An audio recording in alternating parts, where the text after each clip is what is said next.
just Henry, I would like no. to thank CNN Philippines for the very wonderful interview yesterday morning, specifically the request of Ina to be on the phone and Pinky Webb, who did a magnificent interview. A controversial interview. Secretary, you have mentioned na rin dun sa interview, kaliwat kanan yung batikos sa administrasyon. May kapasidad ba ang sino man, lalo ng oposisyon, na pabagsakin pa ang kasalukuyang administrasyon? Kung ipagbabasihan po natin yung survey ng SWS, yung kanilang pagtanggap na ating mga kababayan kay Pangulo na nasa halos 80% po ang acceptance rating ng mga Pilipino kay Pangulo, mukhang wala naman pong pagkakataon na or tsansa. Pero hindi po natin may iwasan na sa social media at sa ating mga intelligence reports na nagbi-build up itong mga paninira sa ating Pangulo. And this is, as I mentioned yesterday, one of the strategies for that supposed protracted plan to have a massive protest this coming weekend against the president. Isang tanong na lang, ano ba yung malaking pagbabago ng administrasyong ito na hindi nangyari doon sa mga previous administration para tanggapin na may nagbago at kung ano mang planong pagpapabagsak makita yung nagawa. Ano ho yung nagawa na may pagmamalaki po ng administrasyong ito? Maraming salamat sa tanong mo, Henry, at sa DZRH. Alam niyo po, kitang-kita po naman natin sa report ng Office of the President, the Presidential Communications Operations Office na nakarang taon, ilang milyon yung mga sumurrender at gusto ng magbagong buhay na drug dependents. Almost 80,000 na mga drug pushers po ang sumurrender din. Ang krimen against property and against person ay bumaba ng halos 35% kung ikukumpara nung Nobyembre noong 2015 at noong Nobyembre noong 2016. Ang ating ekonomiya po ay isa na sa pinakamabilis na ekonomiya sa buong Asia. Ito po ay inanunsyo nung nakaraang buwan matapos lumabas yung third quarter or yung fourth quarter GDP, 6.8.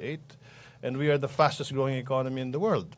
At nandyan din po yung sinasabi nila na for the first time ay nakiusap, ay pumayag po ang CPP, NPA, NDF after so many years to sit down with the Republic of the Philippines, the government, para pag-usapan itong usapang pangkapayapaan. Nandyan din po yung MILF at MNLF na gusto nang matapos itong gera between the government and our Muslim brothers and sisters back in the South, members of the MILF and MNLF, para maging makatotohanan and we realize the Bangsamoro agreement that failed the last administration.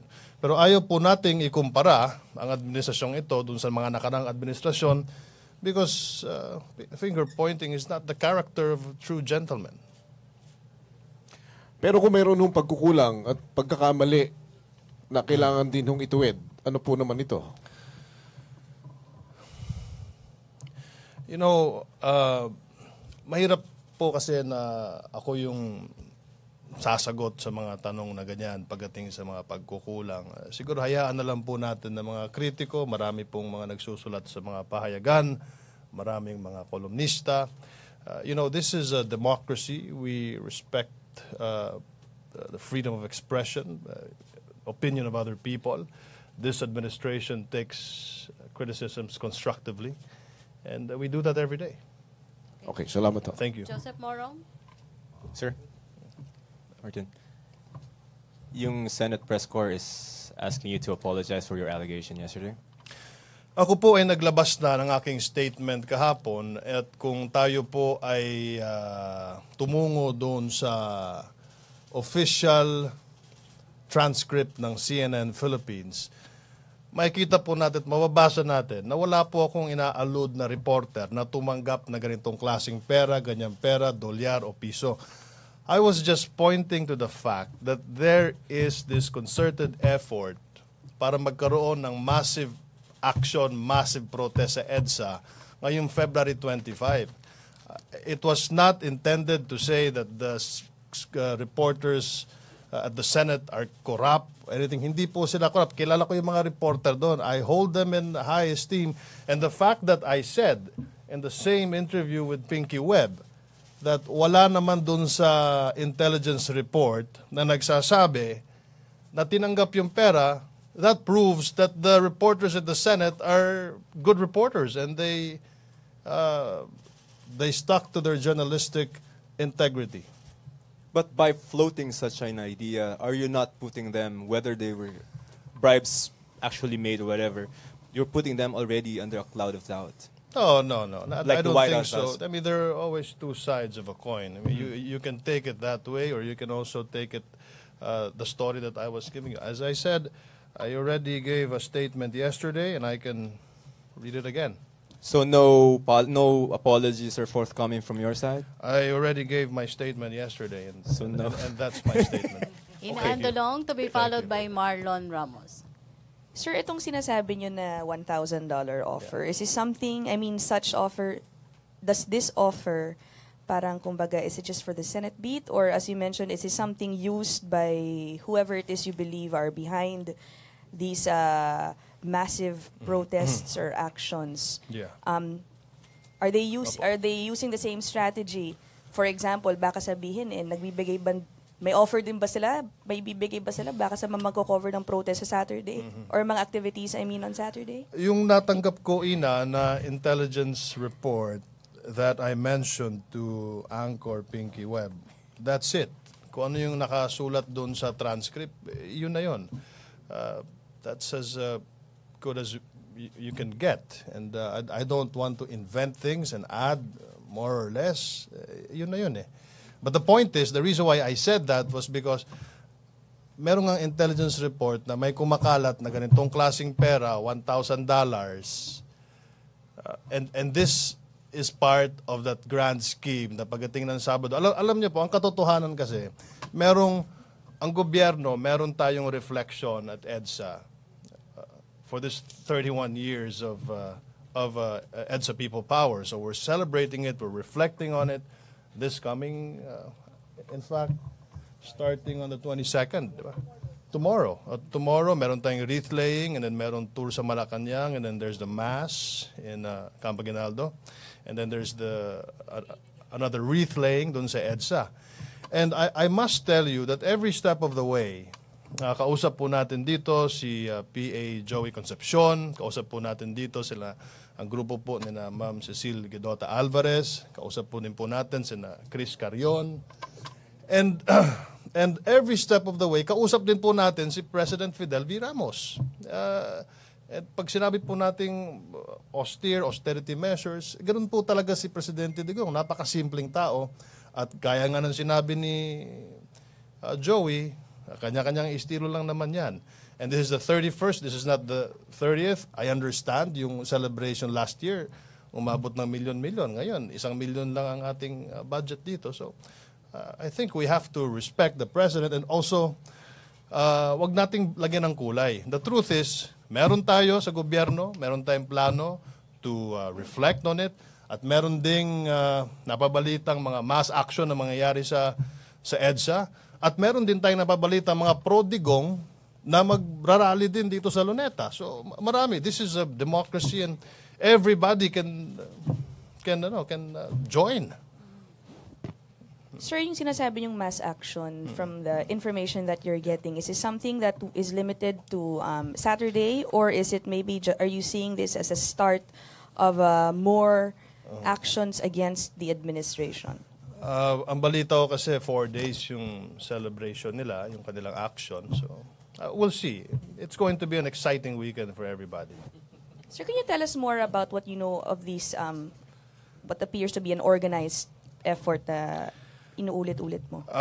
Well, you know, Ina, I'd like to tell you more about it, but I am really limited.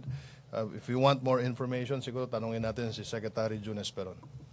Last, po. sir, sabi Thank nyo you ang dami nyo nakausap about the Opo, sige People Power anniversary, did you ever talk to the president about it, and did you try to convince him to attend the activity, and anong explanation niya why it would seem na mukhang hindi po siya pa Thank you confirm? for asking that question, Ina.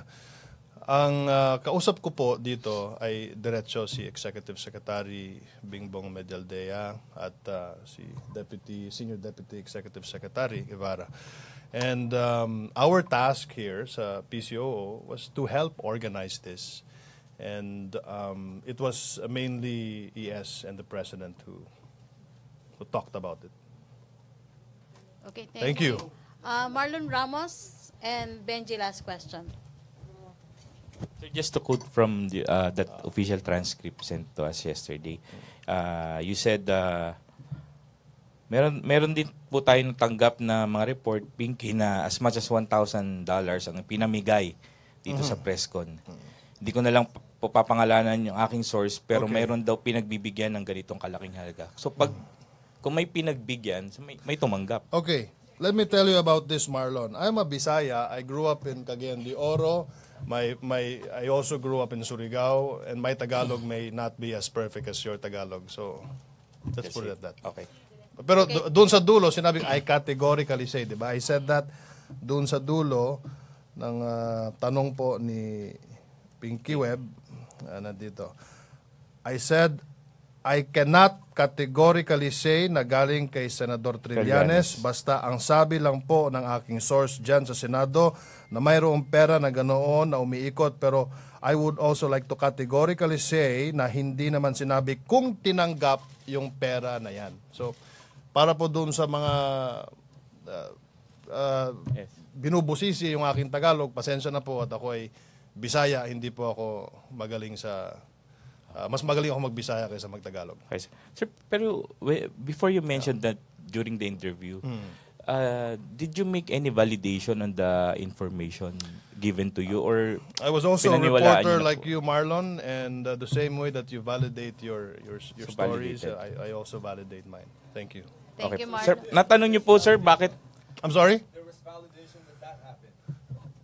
Ang sinasabi ko lang po ay yung intelligence report na natanggap ko. Yun lang po sinasabi ko. Now, of course, I have to... Sir, during your validation, Secretary, did you ask bakit dollars pa yung denomination? But Hindi ko po tinanong. As a reporter, di ba, parang ikaw rin, unusual for... Hindi ko po tinanong yon. Hindi ko po tinanong. Well, siguro, I don't know kung bakit dolyar. Hindi ko alam. And for each reporter, hindi para buo Hindi ko sinabi na each reporter. Ang sinabi po sa intelligence report sa akin ay $1,000 ang umiikot. So that's 50,000 pesos. Yes. Bakit naliliitan ka ba, Joseph, sa $1,000? Hindi, sabi mo kasi for everyone. Well, $1,000 is $1,000 and hindi po lahat eh. Ito lang, Secretary. Sir, pardon me for asking this, pero you keep on harping on na there's a plot to unseat the very popular President Duterte. When, in fact, Secretary Jun Esperon and SND Secretary Lorenzana already shut down those allegations. Well, ano po yung basis on when the two of the highest security officials of the government are saying na hindi totoo, walang ganyan? Alam mo kasi, Marlon, siguro merong mga reports na hindi po nakakarating sa lahat. So, merong mga intelligence reports na it's classified. I mean, they're classified reports, di ba? Meron din mga hindi kina-classify na report. May mga ganun eh. At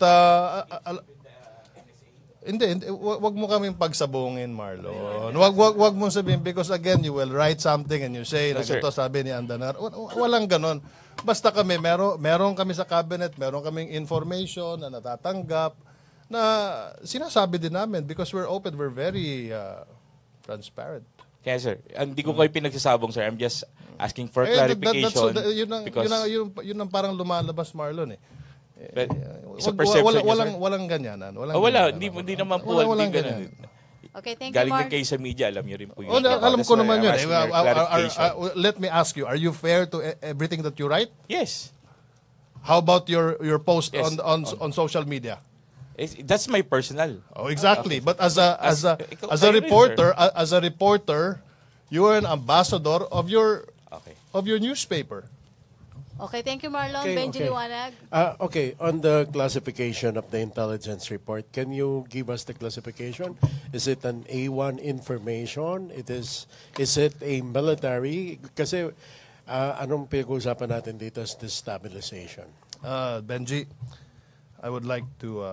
I'll ask the president if I can give you the classification of it, or there's some more information to what I know. Kasi parang is there a need for concern na with this? Kasi sinasabi nyo na nilalat-halat. Well, hindi naman. Kasi ang sabi nga ng ating Pangulo na, in fact, yesterday we had a long meeting with the U.S.-Philippine Society, and we also had a long meeting with the NEDA, and wala naman. At ang ating Pangulo ay tumatawa lang at sabi niya sa amin, bahala na si Secretary Salpanelo. Thank you very much. sir. Okay, thank you, Presidential Communications Secretary Martin Andanar.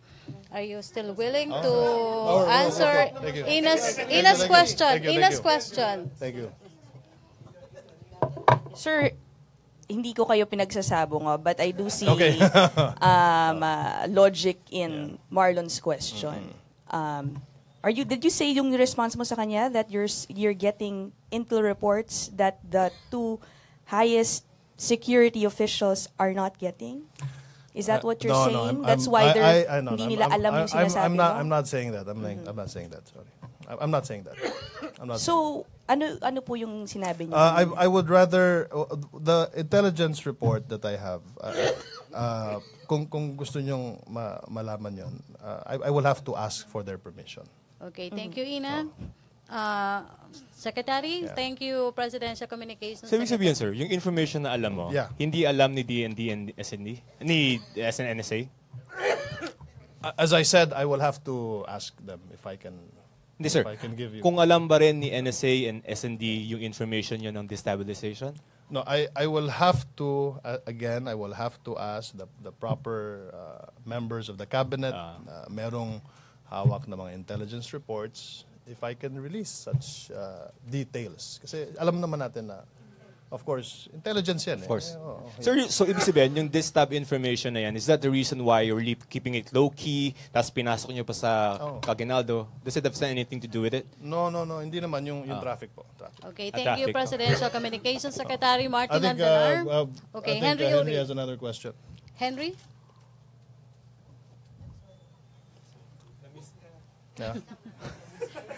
Kasi ito yung Two question. pangalawang ano. Senator De Lima, I think 2 hours ago, has a press conference, and she said, to that effect, parang nananawagan siyang mag people power against President Duterte. Was that the plan of your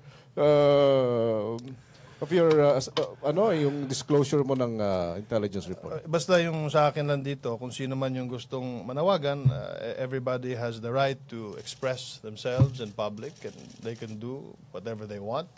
At the same time, ang ating bansa ay demokrasya. Pinapayagan po ni Pangulong Digong na mag-rally ang ating mga magprotesta kahit sa angkale. Basta wag lang maabala ang ating mga kasamahan. And she keeps on asking, she keeps on saying walang moral ascendancy ang Duterte administration, especially the president. Do you think she has the moral ascendancy? I don't want to comment on that. Sorry. Okay. Attorney Guevara, can we have your 1 minute answer, please? 1 minute lang.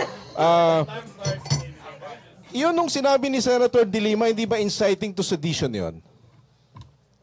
Pardon me, but what did she actually say? Yung siya ho nananawagan for yung mga naniniwala sa kanila and galit sa administration No, to go there's to nothing criminal about that.